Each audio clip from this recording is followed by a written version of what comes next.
So hindi ka nag-cheat? Aminin ko. Gerald Anderson nagsalita na, sa panayam niya kay Tony Gonzaga na nilabas ngayong araw, June 1, 2025, sa Tony Talks ay may mga mabigat na inamin ang aktor. Napag-usapan ang isyong breakup nila ni Julia Barreto, at ang malaking kontrobersya na hinarap niya noong 2019. Ang pag-ghosting niya kay Bea Alonzo. Nagpa-interview ang aktor kay Tony Gonzaga para i-promote ang kanyang pelikulang Sins of the Father.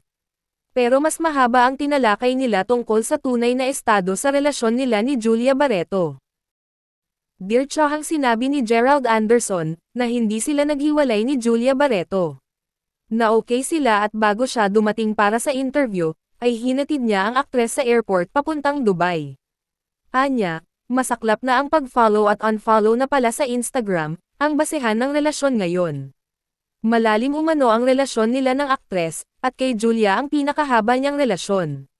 Dagdag pa niya ay gusto na umano niyang magkaanak, at gustong-gusto umano ng ama niya si Julia. Napaka-mature at motherly umano magmahal si Julia, at deserve umano ng aktres na bigyan ng 100% ng kanyang pagmamahal. Nang may tanong sa kanya ni Tony kung nag-cheat ba siya, ayon sa aktor ay hindi umano. Walang Iba? iba, walang ano. So hindi ka nag-cheat? No. Inamin niyang siya palagi ang dahilan kung bakit nag-fail ang kanyang mga past relationship, pero hindi raw siya nag-cheat. Muntik na rin daw siyang mag-quit sa showbiz, matapos pumutok ang isyu nila ng kanyang ex-girlfriend noong 2019. Hindi man niya pinangalanan pero si Bea Alonzo, ang naging karelasyon niya noong mga panahon na yon. Hinusgahan at pinagtawanan raw siya ng husto ng lahat. Umabot na umano siya sa punto na ayaw na niyang lumabas. Pero mas pinili niyang manatili sa showbiz, dahil kailangan pa niyang sustentuhan ang kanyang ina. Nasira man ang kanyang image pero, hindi siya nagpadala. Hindi man niya masabi sa publiko ang kanyang side noong mga panahon na yon, pero ang mga malapit sa kanya, at ang kanyang pamilya ay alam nila umano ang totoo. Imbis na mag-quit, ay nag-open siya ng mga negosyo, gaya ng kanyang gym. At marami umano siyang natutunan sa kanyang pagkadapa.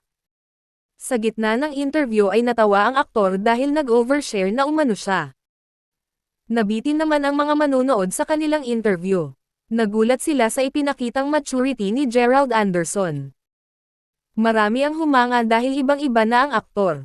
Masaya naman ang kanilang tagahanga na kinumpirma ni Gerald, na stable ang relationship nila ni Julia. At looking forward na si Gerald sa kanilang future. Anong masasabi nyo rito? Comment down below. Pero nandun ka na ba sa stage in your life na magsasettle down? Of course. 6 na ako, kailangan ko na ng anak. 6 na ako, kailangan ko na ng anak.